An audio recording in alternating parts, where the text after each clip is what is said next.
Yap, berjumpa lagi dalam Tribun Bali Podcast. Kali ini saya bersama dengan seorang tamu spesial. Setelah sekian lama saya menjeda acara. Bapak Anak Agung Gede Mudita, pelaksana tugas Kepala BNN Kabupaten Badung. Punapi katro, Pak Agung? Kadi dilihat sekarang ini sehat-sehat. Ya, sehat-sehat. Itu indikatornya kumisnya ya, sama Ya, alisnya ya. alis, nah, semakin ini- naik alis semakin Betul.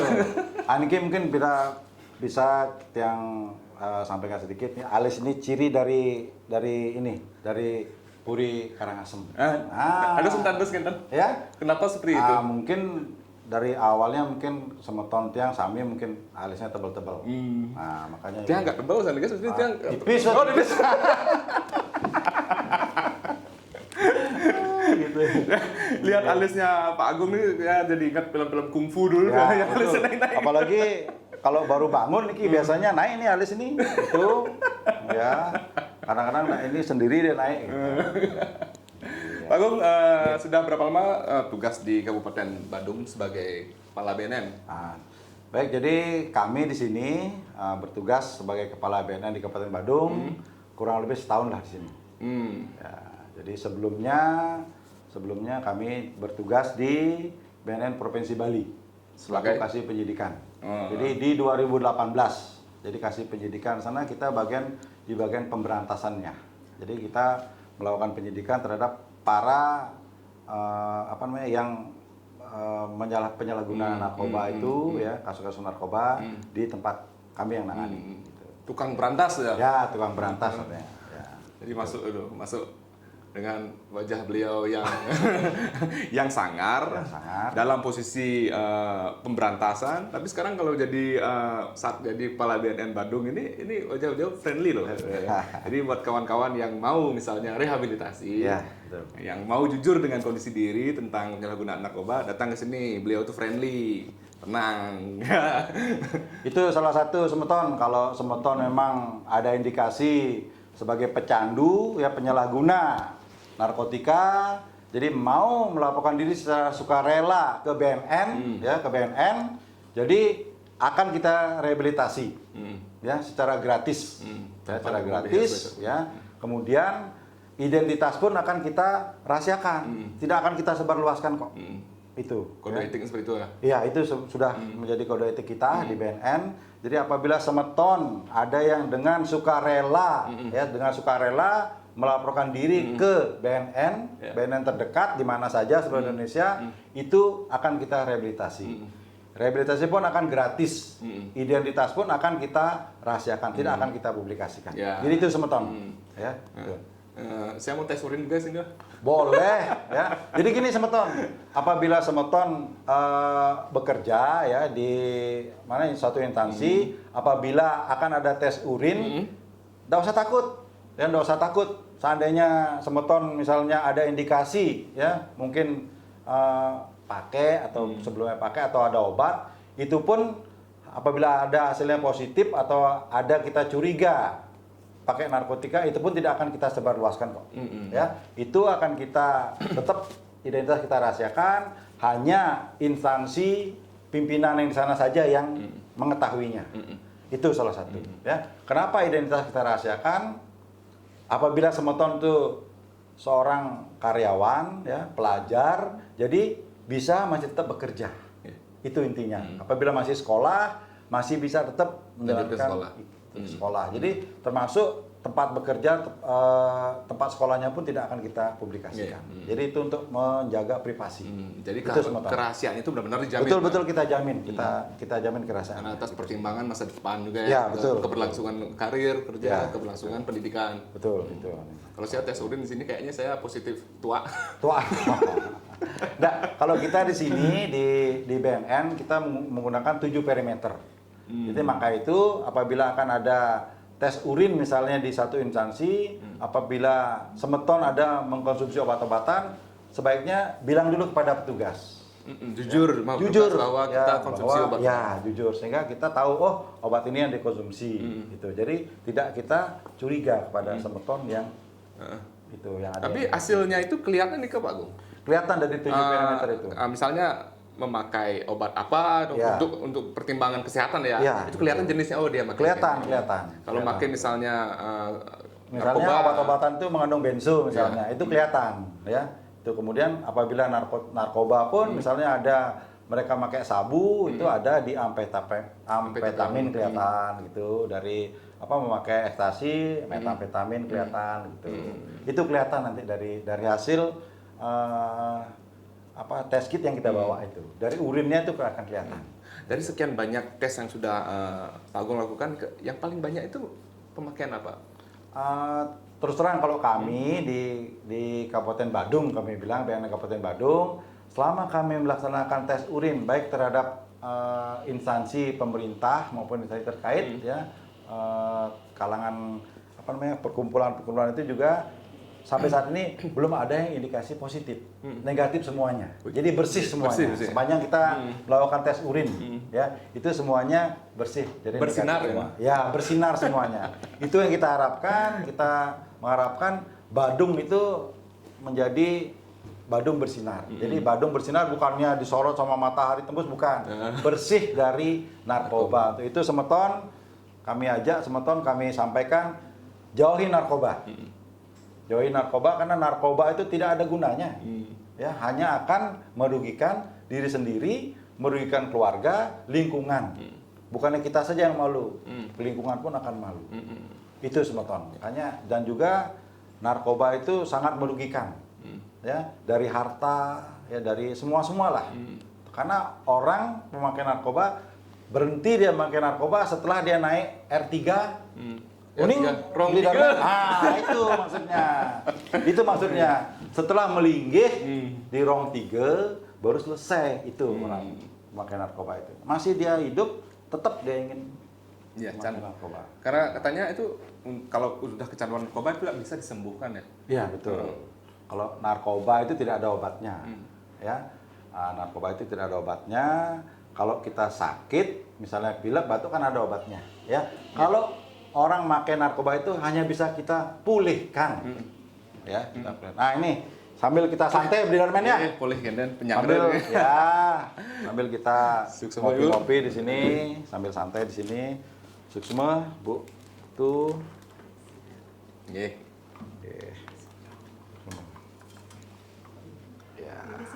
Suksema, Suksema. Ya. Baik, kita sambil santai-santai ini Semeton, ya. Sambil kita sambil ngopi-ngopi nih sama Beli Darman ini. Soalnya Pun kali nunas kopi. ya, terus terang Beli Darman ini tamu istimewa kita di Kabupaten Badung. Seistimewa. Istimewa. Semeton mungkin kalau ada yang belum ngewedang siang, ngiring ngewedang sama sarang. Tapi tantangannya Pak Agung setelah Pak Agung menjadi kepala BNN Badung selama setahun ini, apa tantangan menjadi seorang kepala BNN Badung? Karena Badung kan pariwisata. Betul. Ya, semakin pesat perkembangan pariwisata juga hal-hal seperti itu juga biasanya mengikuti. Tapi tantangannya. Niki, jadi kami kebetulan masuk di sini sebagai kepala BNN atau pelaksana tugas kepala BNN di sini kebetulan masih pada masa pandemi. Kan Intan? Jadi tidak terlalu inilah untuk pemakaian narkoba itu, bahkan untuk di wilayah Badung ya, wilayah Badung untuk saat ini memang terjadi penurunan untuk pemakaian narkoba. Mungkin salah satunya adalah karena pandemi ini. Masa krisis. Ya, masa krisis Banyak ini. kehilangan pekerjaan, tak cukup uang untuk narkoba. Betul, itu mungkin salah satu indikasinya ya. Mudah-mudahan terus demikian ya untuk wilayah Badung ini. Ya, terus indikasinya menurun terus ya. Jadi memang tantangan yang kita hadapi adalah perang terhadap narkoba ini, ya. Karena narkoba ini bukannya di kota-kota besar saja, sudah sampai ke pelosok-pelosok nih, Desa. sampai pelosok-pelosok desa sampai. Betul, bahkan korbannya pun bukannya orang-orang dewasa, anak-anak SD, SMP pun sudah ada. Oh, sudah ada anak SD yang itu terjadi di Badung. Itu untuk di Badung belum, ya, belum pernah terjadi di Badung. Mudah-mudahan tidak sampai terjadi. Ya, maka itu kita dari BNN Kabupaten Badung kita gencar melakukan penyuluhan-penyuluhan ke baik ke anak-anak SMP, ke anak-anak SD, SMA. Itu sering kita lakukan. Jadi untuk mencegah peredaran narkoba dan juga penyalahgunaan narkoba yang yang menyasar kepada anak-anak gitu. Jadi kita berikan pengertiannya ya bahaya narkoba, dampak daripada pemakaian narkoba itu. Jadi itu penyuluhan. Itu Pak Agung pernah temui kasus anak-anak memakai narkoba itu waktu menjadi penyidikan betul.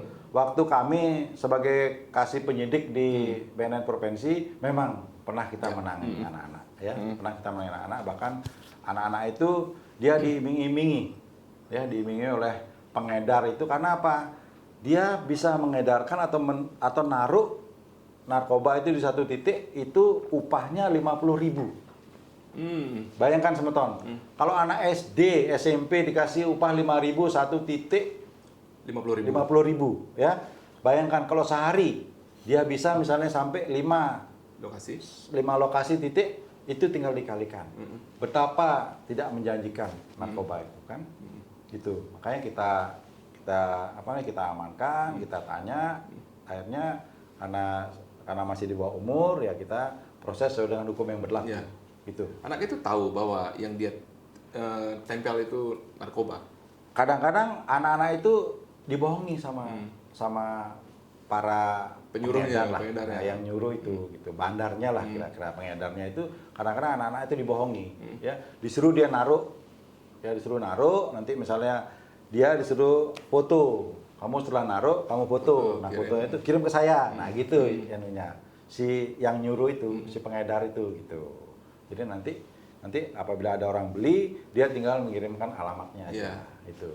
Seingat Pak Agung waktu masih menjabat sebagai di provinsi, di BNN provinsi itu berapa kasus seperti itu Pak Agung tangani? Selama kami di sana, selama kurang lebih 2,5 tahun lah di sana, untuk kasus anak-anak sih memang sih tidak terlalu banyak. Ya hanya ya sampai 2-3 kasus saja ada yang gitu. Ya, bahkan pernah kami menangani anak-anak masih SMP ini, SMA kelas 1 sampai dia putus sekolah. Tidak mau sekolah lagi gara-gara fokus ke pekerjaan fokus ke narkoba itu. Bayangkan bahayanya narkoba itu. Sampai putus sekolah loh anak itu. Ya, jadi nggak pengen sekolah, ya bergelut dengan narkoba itu karena sangat menjanjikan. Gitu. Dan 3 kasus itu dari SD? Ada SD? juga anak dari SD, ada SMP, ada juga itu. Jadi itu yang pernah kita tangani di BNN provinsi. Gitu. Tapi setelah itu kasusnya bisa diungkap siapa yang menyuruh, siapa yang gini, lebih banyak dia pakai jaringan terputus deh. Jaringan terputus itu seperti Jadi, apa polanya? Dia tidak mau menyebutkan siapa sih yang menyuruh gitu. Hanya dia bilang HP-nya kadang-kadang biasanya kita tangkap HP di chat di HP itu sudah terhapus. Jadi kita kan itulah terputus jadinya, kita tidak bisa mengembangkan jadi kasus. Berarti polanya kayak gini ya, sekali chat dia dihapus, sekali chat dihapus. Sekali misalnya dia kan sekarang habis naruh ini, dia ngirim ke pengedarnya, ya ke yang nyuruh itu, setelah itu chatnya itu dihapus. Itu kadang-kadang yang jadi kendala kita. Kendalanya. Nah itu. Untuk menyiasatinya seperti apa caranya? Caranya ya kita juga namanya kita di BNN kita menggunakan IT juga. Itu kan rahasia kita untuk penyidikan gitu loh. Jadi ada caranya. Ada caranya. Tapi ada pandai-pandainya tuh pengen betul. Itu tidak boleh kita ungkapkan. Ya, tidak bisa kita ungkapkan. Karena itu memang sudah ini cara kerja kita. Ya, kembali ke Bandung sekarang sampai saat ini ya Sungkaru selama 10 tahun Pak Agung menjadi BLT Kepala BNN Bandung belum pernah ditemui kasus penggunaan narkoba dari anak-anak ya. Ya, belum pernah. Ya, mudah-mudahan tidak ada ya. Jangan saya pun selaku Kepala BNN di Bandung ini tidak mengharapkan ya anak SD, SMP, SMA menjadi korban penyalahguna narkoba. Itu. Jadi si pengedar tuh kira-kira sudah punya gini ya, pola kayak gitu ya. Ini kayaknya bisa nih dipakai. Jadi dipetakan orang-orang seperti itu ya. Betul. Latar belakangnya udah dikenali mungkin ya. Banyakan ya kebanyakan ini kasus yang kita tangani itu dia broken home. Ya, walaupun dia sekolah ya SD, SMP, SMA, kebanyakan yang broken home. Jadi dia karena tidak punya tidak mungkin di rumahnya istilahnya Baline kuang runguange sama keluarganya sehingga dia jatuhlah ke tempat-tempat yang begitu ya. Sampai itu juga karena pergaulan juga. Tuh kan itu sebenarnya salah semeton kalau anak-anak muda itu kan anak-anak muda ki Spiderman punya prinsip mereka sing nganggo sing keren katanya. Kan banyak gitu kan? Pernah sih saya dengar. Nah, itu Sing nganggo sing keren, sing nganggo sing gentle katanya. Sebenarnya itu anggapan yang salah semeton. Lebih baik tidak usah menyentuh narkoba. Karena apa semeton? Sekali semeton kena narkoba, selamanya itu akan kita tidak akan bisa lepas dari narkoba. Karena apa? Kalau semeton sudah memakai narkotika, narkoba jenis apapun, yang diserang itu adalah saraf utama kita. Saraf utama kita apa?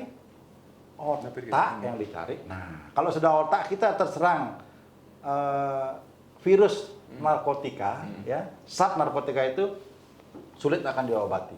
Tidak ada obatnya. Hanya bisa dipulihkan kalau orang pemakai narkoba itu. Nah, itu proses rehabilitasinya seperti apa?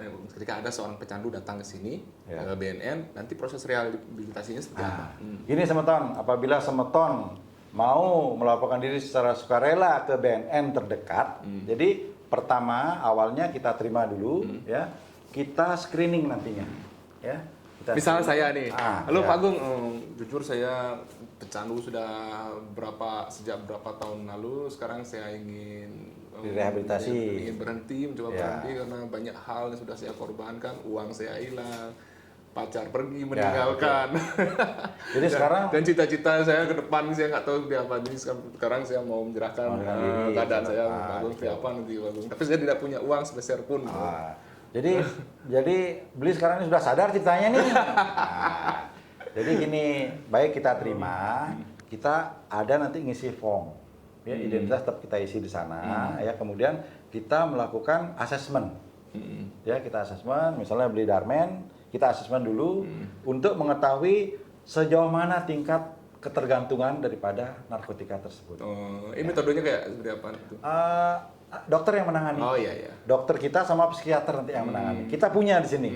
Dokter, psikiater sama psikolog kita punya di sini. Jadi kita ada namanya blanko screening, ya, kita screening itu dari hasil itu nanti akan kelihatan bahwa si pelapor atau pecandu ini bisa kita rehabilitasi medis, bisa kita rehabilitasi sosial atau rawat inap, itu nantinya, ya. Apabila mengenai rehabilitasi rawat inap akan kita rujuk nantinya ke tempat rehabilitasi, ya. Maka itu kalau misalnya datang melapor, sebisa mungkin disertai dengan orang yang bertanggung jawab atau orang tua, ya, atau keluarga terdekat untuk kita ajak konsultasi nanti. Ya, jika misalnya dilakukan rehabilitasi rawat inap, ya, betul. Di mana misalnya rehabilitasi rawat inap? Gini, kalau semeton yang melaporkan diri secara sukarela ke BNN, apabila menggunakan fasilitas rehabilitasi yang dimiliki oleh BNN, itu akan kita rehabilitasi secara gratis, ya. Namun apabila semeton menggunakan tempat rehabilitasi yang milik dari pemerintah, kayak contohnya di Bali, di Bali kan ada cuma satu nih milik pemerintah yang ada di Bangli. RSJ Bangli itu, ya. Semeton bisa melakukan rehabilitasi di sana apabila gratis, apabila semeton mempunyai BPJS PBI. Dari mana bantuan iuran Ya, ditanggung itu, sama negara. ya, itu bisa semeton, ya. Itu bisa. Itu bisa semeton. Ya. Tapi Kalau namun tidak, apabila menggunakan fasilitas yang milik BNN, ya, milik BNN, itu akan kita rehabilitasi secara gratis. Tidak, itu ditanggung oleh negara. Jadi itu. Jadi bagi mereka yang ingin direhabilitasi tapi tidak punya jaminan kesehatan PBI yang ditanggung oleh negara, seperti apa? Kita beberapa kasus juga ada, ya. Sudah kita antarkan ke rumah sakit Bangli. Ini tempat itu bukan gabung dengan orang gila loh. Jangan salah semeton, ya. Karena banyak semeton yang takut kita rehabilitasi bawa ke RSJ Bangli dikira gabung dengan orang-orang gila. Enggak semeton, ya. Di rumah sakit Bangli itu bedanya apa? Tempatnya beda dengan yang orang-orang yang gedungnya beda. Gedungnya beda dia, ya, bahkan ada temboknya, beda gedungnya, ya. Tapi kalau mau main-main boleh. Itu pun tempat rehab sana pun tidak sembarang orang bisa masuk. Ya, memang diawasi secara ketat, ya. Jadi beda, ya. Jadi apabila semeton misalnya tidak mempunyai PBI, itu dalam waktu seminggu kita kasih kesempatan untuk mengurusnya. Itu, ya. Orangnya yang ngurus, ya, keluarganya yang ngurus untuk mengurus BPJS PBI-nya itu. Apabila ada, silakan. Jadi juga ada kasus kayak gitu, ya. Ya, kita berikan kelonggaran juga. Ada nggak orang kaya, orang yang punya banyak duit kemudian datang untuk mengajukan diri agar direhabilitasi? Selama ini untuk ke BNN Kabupaten Badung, jadi bukannya orang kaya, bukannya orang berada, hanya ada dari keluarganya ya menyerahkan salah satu anggota keluarganya itu, ya kebetulan mereka juga mungkin dia ininya apa namanya tingkat ekonominya juga bagus, jadi menyerahkan ke sini, menyerahkan keluarganya untuk direhabilitasi.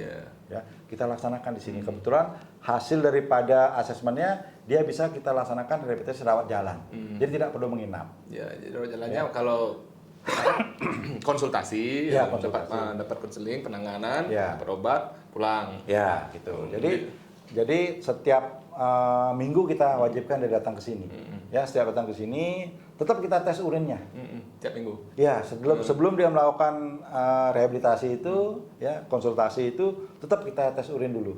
Ya, untuk memastikan bahwa si klien namanya tidak menggunakan narkoba lagi. Siapa tahu rentan seminggu kan namanya candu kan pasti tergoda. Ada aja keinginan tergoda mungkin untuk memakai lagi. Makanya kita tes lagi urinnya. Ya, setiap sebelum konsultasi itu tetap kita tes urinnya.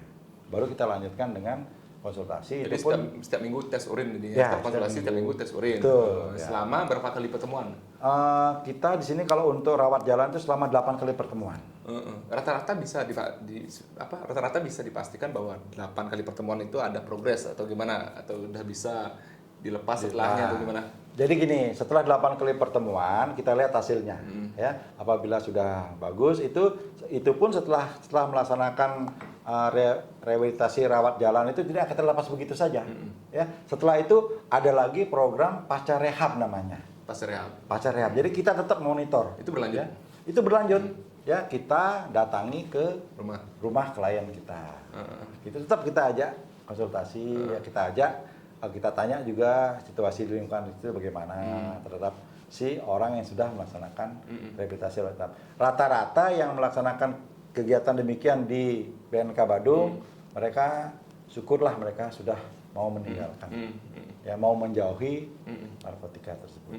Kemudian tobat, kemudian jadi jermangku. Kan gitu. Gitu. Jangan nanti mengarah bilang mangkut ada yang tersinggung nggak boleh gitu. Ya. Bikin bercanda gitu sebenarnya. Canda nih sebetulnya biar nggak tegang-tegang. Soalnya tengahin nih. Komandan, ini kan nantinya pasti akan ada orang yang datang ke sini tapi nggak tahu dia mau selalu sampai di BNN tuh mau ngapain gitu. Harusnya gimana prosedurnya, tahap demi tahapnya. Mungkin Komandan bisa jelaskan sama saya. Nanti biar disaksikan oleh pemirsa Semeton BNN sama Semeton Tribun yang kiranya yang datang ke sini untuk konsultasi terkait narkoba, seperti apa nih proses-prosesnya? Prosedurnya ya, alurnya ya. Baik, nanti kita sambil jalan mungkin ya, kita bisa sambil jalan, kita lihat nanti saya akan tunjukkan prosedur orang untuk melaksanakan rehabilitasi. Jadi pertamanya bagaimana. Jadi garis besarnya dulu saya sampaikan di sini ya, Semeton ya. Jadi untuk Semeton biar tidak kaget nanti kalau masuk, biar tidak ada rasa takut lagi ke BNN. Jadi awal Semeton baru datang bisa lapor ke security atau satpam di depan. Jadi sampaikan di sana maksud tujuan Semeton apa. Nah dari security nanti akan mengarahkan kemana, misalnya akan ke rehabilitasi, diarahkan ke ketemu dengan bagian rehabilitasi. Nanti di sana setelah itu kita panggil nanti dokter sama psikolognya untuk screening nanti, ya sambil membawa identitas. Jangan lupa bawa identitas, Semeton. Kalau Semeton mau datang ke sini melaporkan diri, jangan lupa membawa identitas diri. Itu yang penting. Ya. Walaupun identitasnya pasti dirahasiakan nanti. Ya betul. Yang penting nggak usah takut, identitas dirahasiakan. Sambil jalan kita lihat.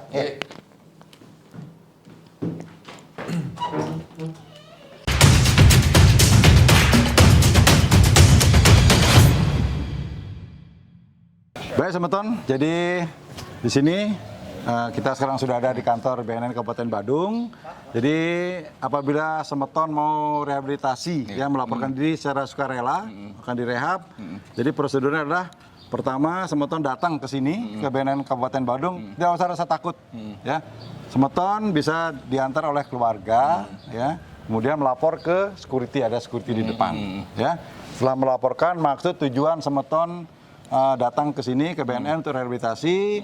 Dari security nanti akan mengantarkan ke tempat ke ruangan yang menangani rehabilitasi. Jadi di sana ya, ayo kita sambil jalan, ya, kita sambil jalan.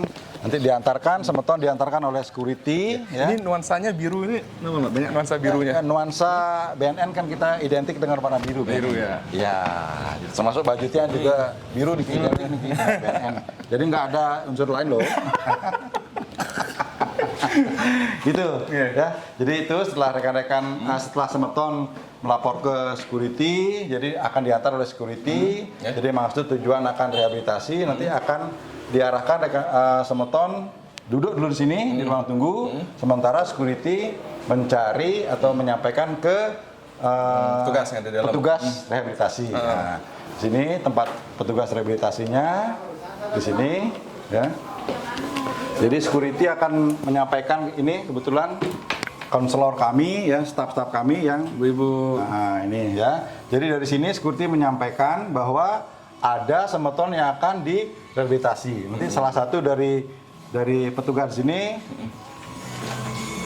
ini salah satu petugas kita menemui dulu Semeton yang akan melaporkan diri ya ke sana. Setelah itu akan diarahkan untuk mengisi belangko dulu ya. Isi belangko. Ini ruang dokter dan konseling Ya, di sini ya. Ini namanya ruang dokter dan konseling ya. Jadi di sini tempatnya. Kemudian setelah itu Semeton setelah selesai diberikan mengisi data, kita arahkan ke tempat ya di sini ya. Tempat Mbak Waida sini ikut aja Mbak Waida ya. Ke tempat konseling ya. Kita biasa adakan di sini untuk konselingnya. Oh ya, di sini di ruang rapat sini ya. Dengan petugas. Sekaligus ruang rapat di sini ya. Ya, Tapi sekaligus ruang digunakan rapat, ya. untuk ruang konseling. Kalau ya? memang tidak ada rapat, kita gunakan untuk ruang konseling. Ya. Jadi untuk sekalian asesmen namanya. Ya. Jadi sekalian asesmen untuk mengetahui sejauh mana sih tingkat ketergantungan daripada Semeton untuk pemakaian narkoba. Ya, jika misalnya tingkatnya perlu dirawat inap akan disampaikan. Setelah itu petugas kita ya, namun sebelum itu kita ambil urinnya dulu. Itu sudah protap kita ambil urinnya dulu, kita cek urinnya ya. Setelah itu kita screening di sini seperti asesmen itu. Setelah keluar hasilnya, nanti petugas kami akan menyampaikan, keluarganya akan dipanggil. Hasil asesmennya bahwa klien kita ini perlu rawat inap atau rawat jalan. Nanti Ibu ini akan menyelami jiwa-jiwa teman-teman ya. Jadi tidak usah takut Semeton. Ibunya. Tidak usah takut, kita di sini di BNN Kabupaten Badung ramah senyum kita di sini. Ya, tidak usah takut. Jadi Semeton tidak usah ada rasa takut kalau akan melaporkan diri secara sukarela ke BNN Kabupaten Badung. Setelah ini keluarganya dipanggil, ya disampaikan oleh petugas, oleh konselor, ya. Jadi untuk selanjutnya kita proses administrasinya. Itu misalnya kalau perlu rawat jalan akan disampaikan jadwalnya nantinya. Ya mulai kapan harus konselingnya. Jadi simpel sebenarnya. Ya simpel sebetulnya. Iya, sangat sederhana. Nggak usah takut Semeton, ya. Itu. Jadi yang datang ke sini nggak akan ditangkap pakai borgol, enggak. Betul. Kalau memang sudah Semeton secara sukarela melaporkan diri, tidak akan kita tangkap. Asal barang pun tidak akan kita tanyain kok. Kita hanya fokus untuk memberikan counseling, perawatan gitu di sini, ya, untuk memulihkan dari ketergantungan dari pemakaian narkoba itu. Tapi dari sekian orang yang sudah datang ke sini, biasanya mereka juga mengungkapkan keengganannya mereka, ketakutan mereka, kekhawatiran mereka. Ya. Awalnya demikian Semeton. Banyak yang awalnya dia enggan melaporkan ke sini karena merasa was-was. Iya. Saya datang ke BNN mau rehabilitasi ujung-ujungnya padahal saya mau nyari itu. Ya, itu masih banyak Semeton. Jadi sekali lagi Semeton, kalau Semeton mau secara sukarela melaporkan diri ke BNN, tidak akan kita tangkap. Ya. Kita akan rehabilitasi. Itu identitas pun akan kita rahasiakan. Oke, udah jelas ya, clear-nya. Ya, itu Semeton ya. Jadi ayo kita rehabilitasi ya dari penyalahgunaan, dari kecanduan narkotika. Dengan cara apa? melaporkan diri secara sukarela ke BNN terdekat. Pasti akan kita rehabilitasi. Itu Semeton.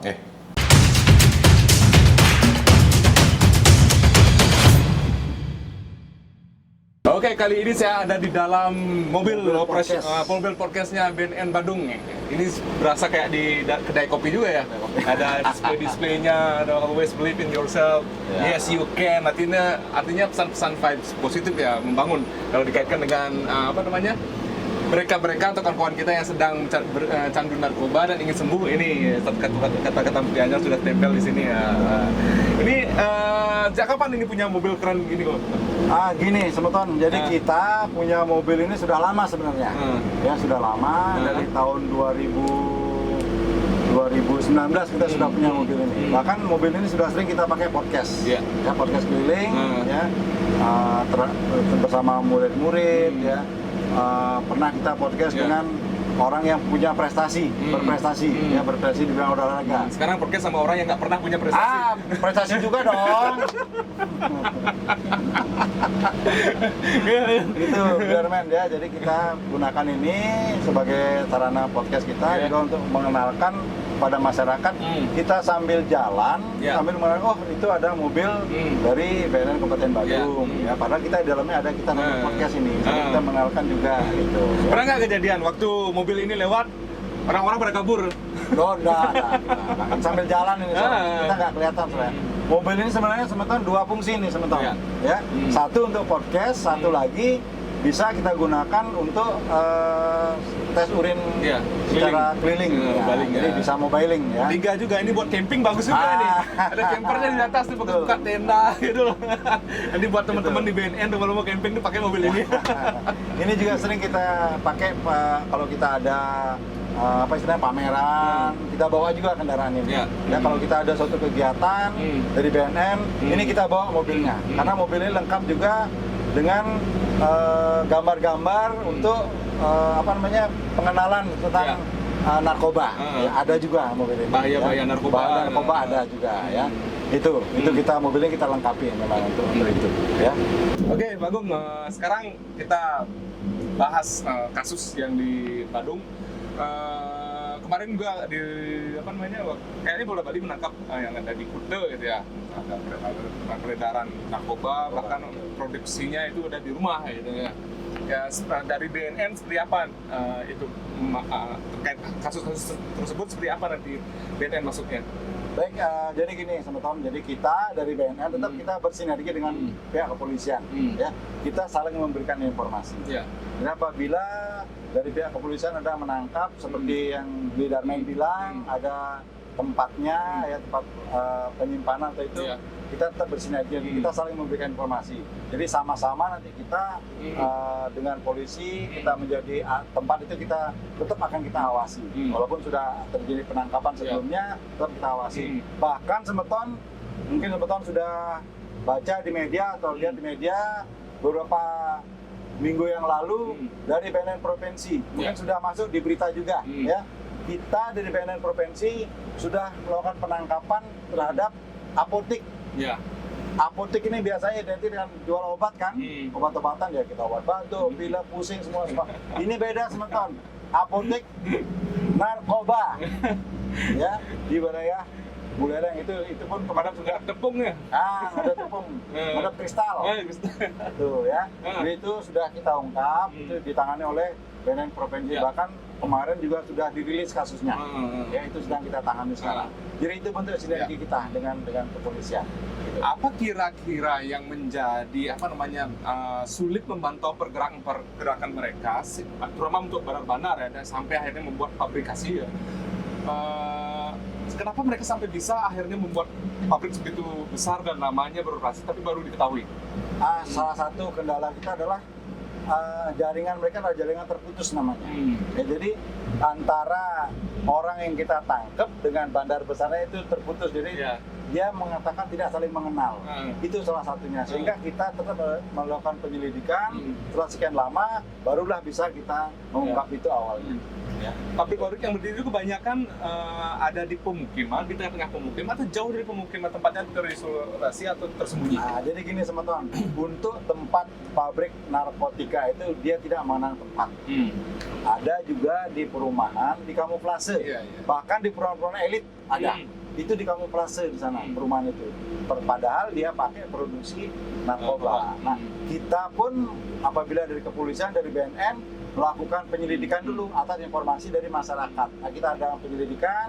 Nah, setelah memang betul itu rumah produksi, bukan rumah produksi film loh, rumah produksi narkoba. Nah, itu baru kita lanjuti dengan penggerebekan, penangkapan. Itu memang betul memakan waktu yang sangat lama, panjang gitu penyelidikan kita. Itu sebenarnya. Saya bernostalgia ini sampai waktu SMP sama SMA sampai kelas 2 kalau nggak salah ya, naik bus, naik angkot gitu. Kayak gini dah. Tapi ngobrol sama betul. Nah, ini kita sambil di sini ya. Kita sambil santai, kita jalan-jalan dapet, ngobrol pun dapet. Nah, itu istilahnya.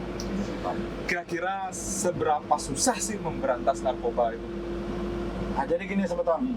Kalau pemberantasan narkoba, ya, Sudarman, kalau menyerahkan kepada aparat penegak hukum saja, tentu tidak akan bisa.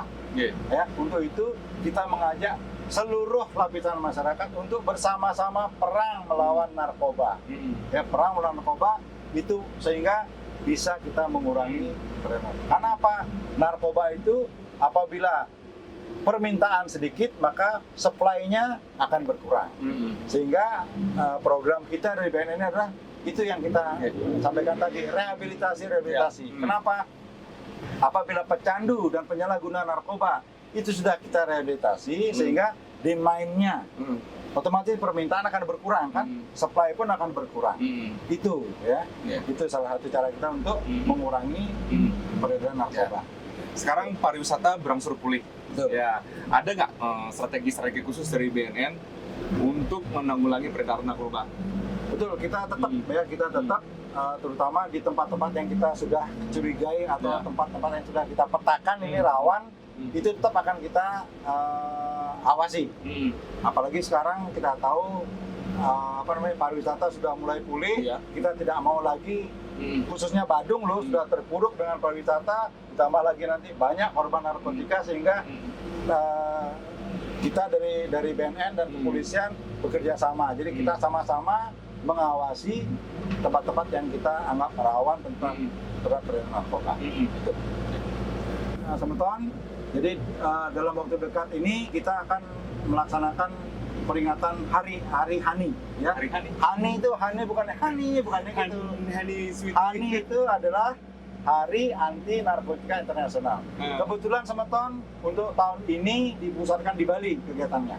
Nah, itu Hari Anti Narkotika Internasional. Kalau sebelumnya itu di luar negeri. Nah, kita di Indonesia tetap kita merayakan seluruh dunia.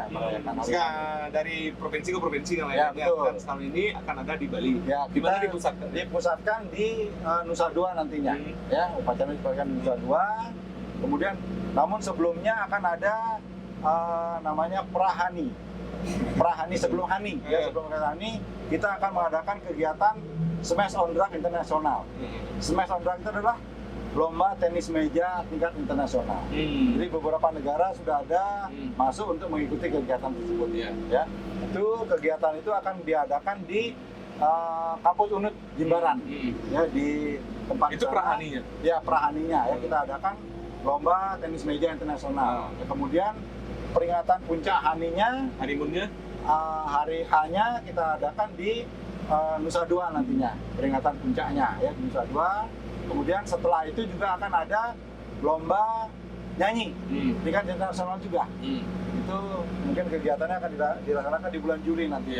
Itu pun tempatnya semuanya akan di wilayah Bali. Itu yang ikut serta siapa saja gitu? Internasional.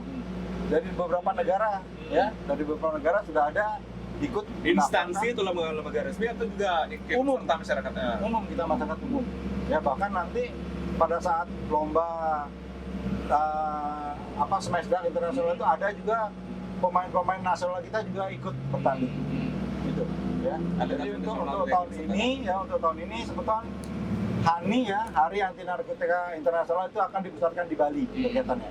Fokus semua di Bali. Mudah-mudahan dengan adanya kegiatan internasional yang sering diadakan di Bali, wisata Bali bangkit. Ya. Dengan bangkitnya wisata Bali, kita harapkan Bali bersinar, bersih dari narkoba. Itu harapan kita. Oke. Gitu. Ya. Ya. Sukses Ya. Pak Agung, Gede Budita, Lingsir yang saking Puri Kerangsem, sekaligus sebagai kepala BNN Badung. Atas waktunya niki nyangger tiang niki sampun ngeceyang kopi niki gajo akeh niki kapan-kapan kita ngobrol lagi. Demikian pemirsa Tribun Bali Podcast kali ini kolaborasi dengan Bintang Bersinar. Bincang tentang Bali bersih dari narkoba. Jadi kali ini kita berkolaborasi ya ceritanya. Seolah berjun bintang ya. Di mobil soalnya. Sampai jumpa di Tribun Bali Podcast selanjutnya dan salam War on Drugs.